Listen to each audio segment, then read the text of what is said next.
আল্লাহ তাআলা সূরা হাদীদের 4 নম্বর আয়াতে বলেন, ওয়া হুয়া মাআকুম আইনামা কুনতুম, আর তোমরা যেখানেই থাকো না কেন তিনি তোমাদের সাথেই আছেন।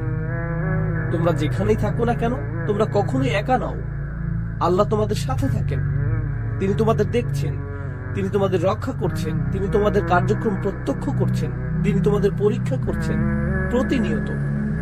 আমি কখনোই একা নই। আমি আমার রুমের ভিতরে একা নই, আমি আমার ক্যাম্পাসে একা নই, আমি আমার গাড়ির ভিতরেও একা নই। আমরা কখনোই নিঃসঙ্গ নই।